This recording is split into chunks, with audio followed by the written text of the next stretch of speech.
One of the most annoying things about living with bipolar disorder, me living with bipolar disorder, specifically type 1, sometimes I really do wake up depressed as hell, and then 2 hours later, I'm like, hey, it's good, living my best life. I don't want to contribute to the stigmatization that, you know, we're so up and so down all the time, and like how people commonly or colloquially will say, that's bipolar, or I'm so bipolar because I just switch my moods. Because that's not always how it works, and it's a lot more complicated than that. You don't go through mood phases that rapidly, in the sense that I'm manic now and then I'm depressed in the afternoon, or I'm manic now and this one little thing can set me off and I'll be depressed.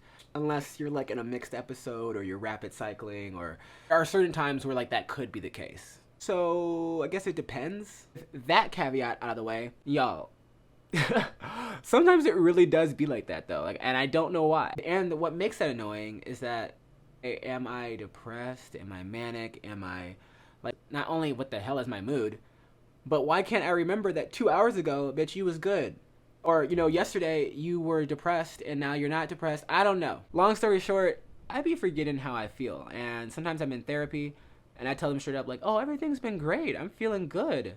When in reality, I've only been feeling good like that day. And the last 2 weeks prior, I had been talking about just ending it all.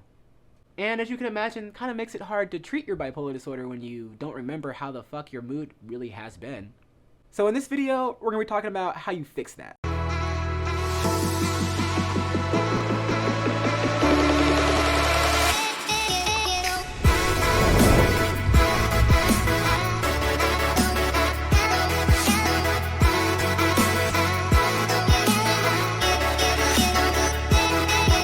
What's up, you guys? Welcome back to the channel. If this is your first time, remember to like, share, comment, and subscribe. Hit that subscription button now, because if you've made it this far, I feel like, you know, you're here for the long haul. If you're a returning subscriber, welcome back. Love y'all to pieces. If you're a returning viewer, why haven't you hit that subscription button? My name is Julius, and I am living with bipolar disorder type 1. For me personally, I think it's that I've been going through a lot of life stressors, a lot of things that would make anybody stressed the fuck out, would make anybody feel down, would make anybody feel some type of way. And as somebody living with bipolar disorder, whenever I start to feel down or sad or whatever it is, not only do I immediately jump to like, well, this is hard now. If it gets harder, I can just end it. Not a normal thought, not a good thought. Don't do that. Don't think about it, and like, talk to your therapist about that, because I recognize that I need to talk to mine about that. But when you're living with bipolar disorder, like, you're so in tune with your emotions. Well, some of y'all are.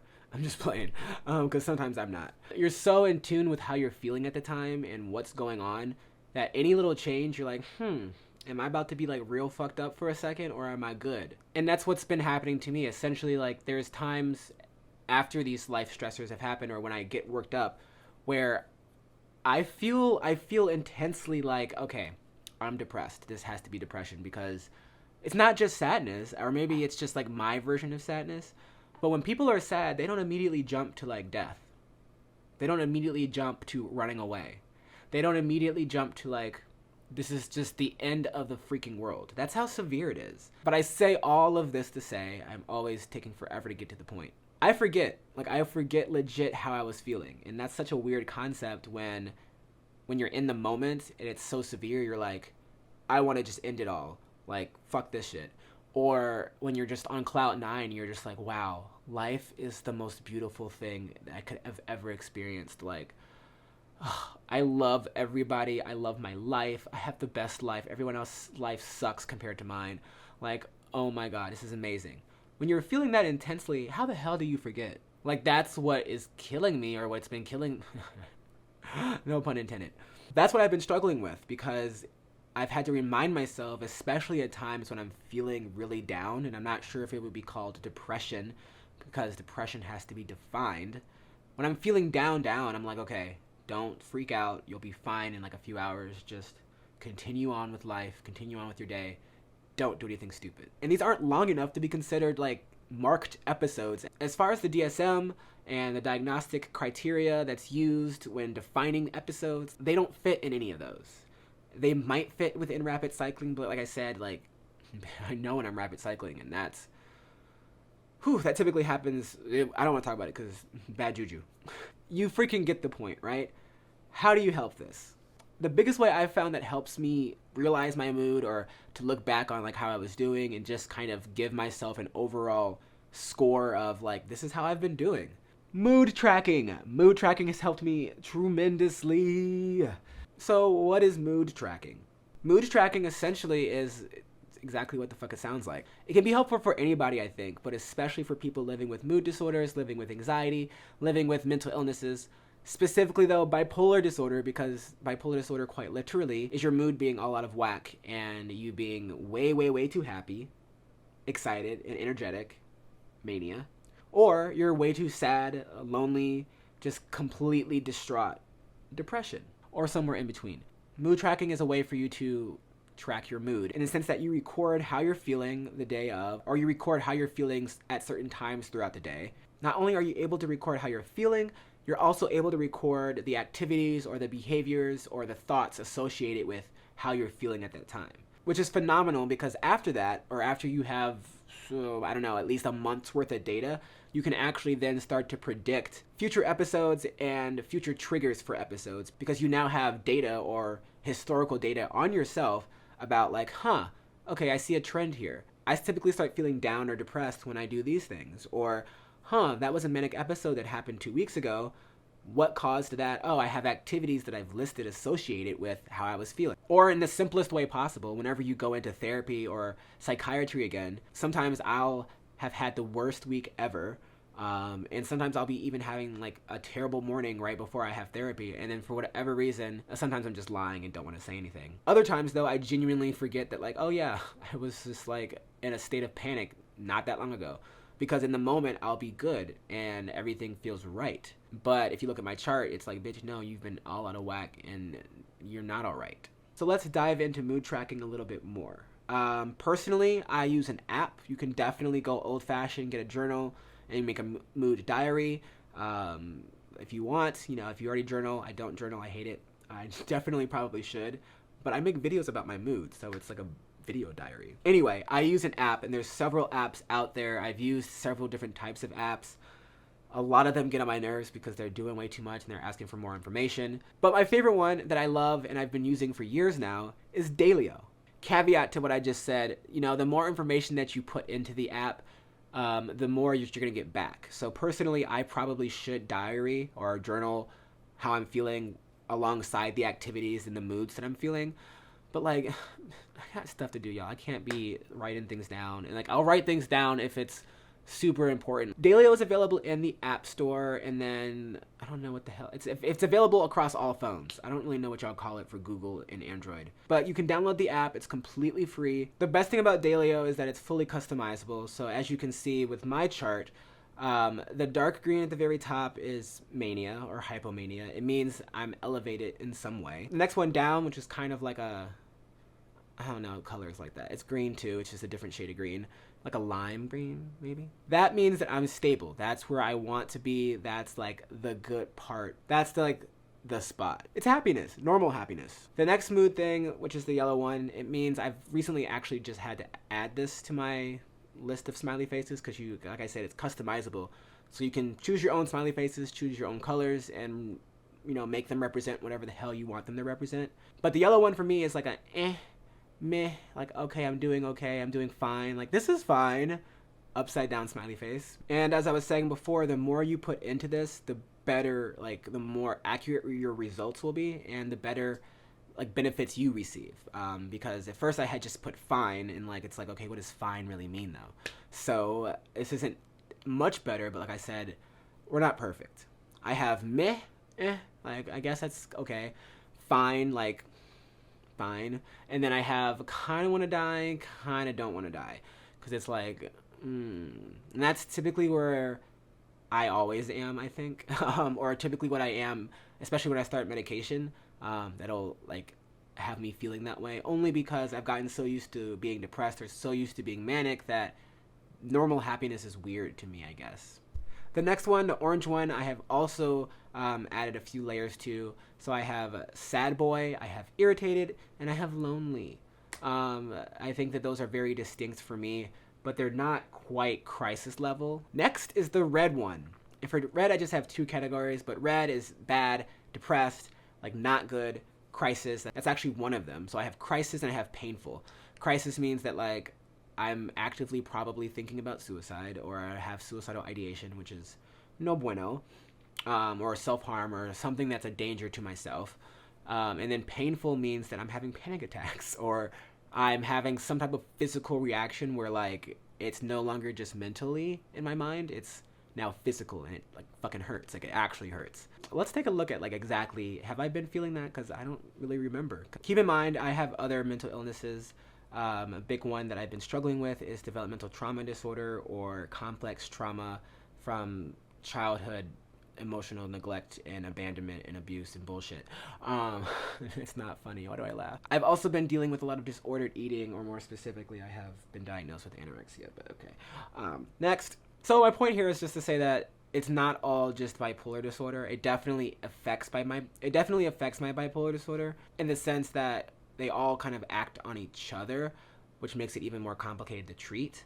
But it doesn't necessarily mean that if I'm feeling down, it's because of the bipolar disorder or because my medicine's not working, which is also why this is helpful. Let's look at June 2021. June. So June wasn't that great. You can see that we were definitely not very happy very often.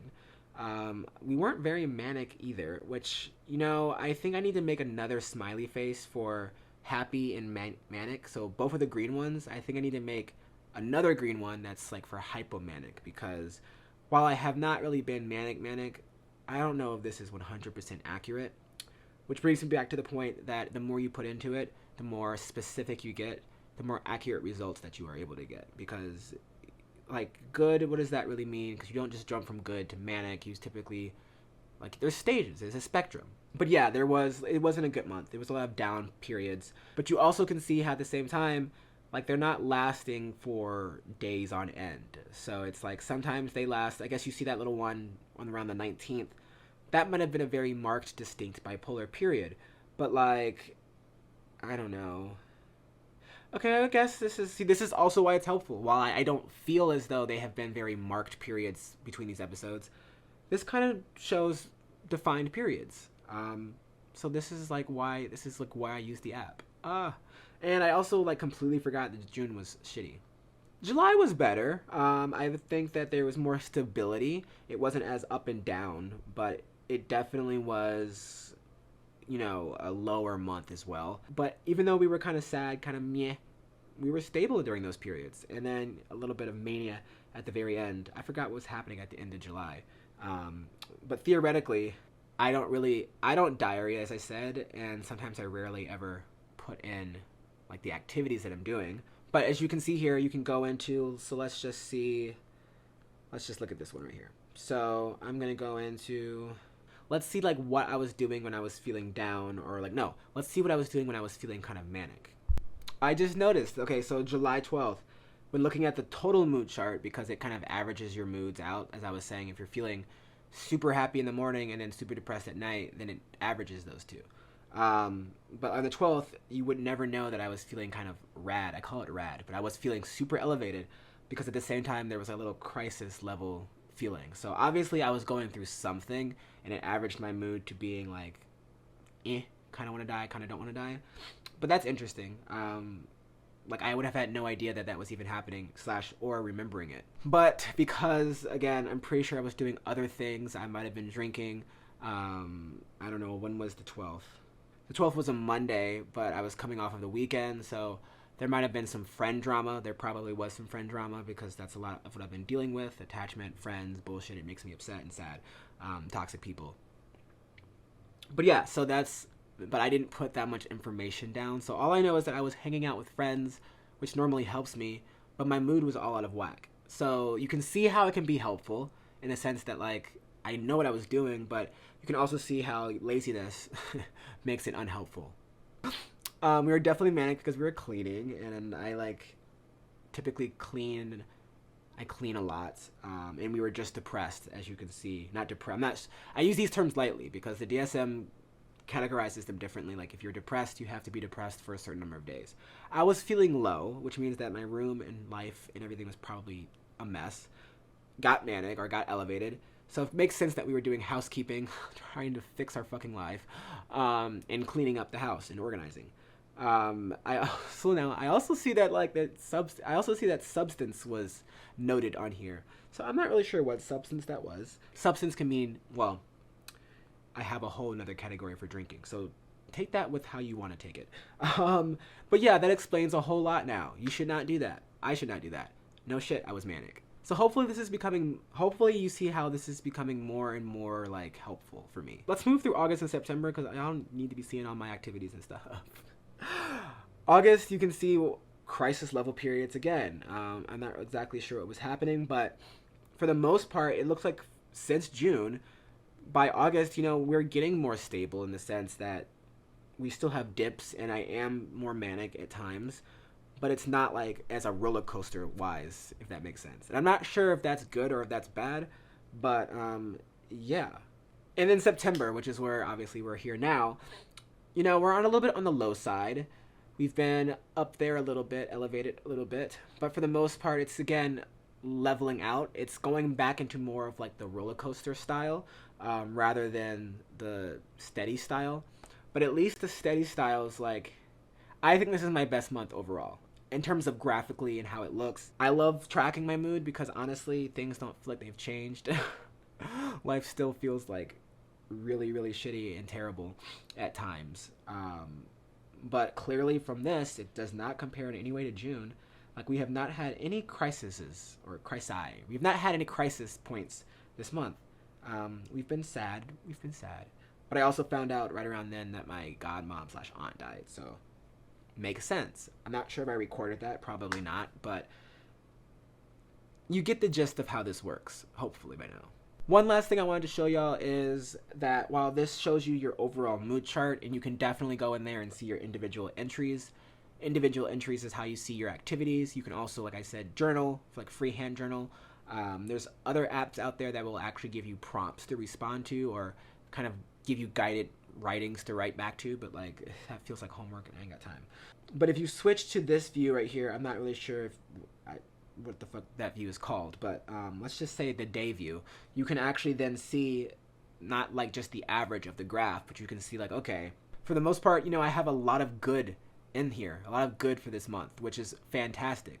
It just gives you more information and another view on your mood and another visual representation of like what's been going on.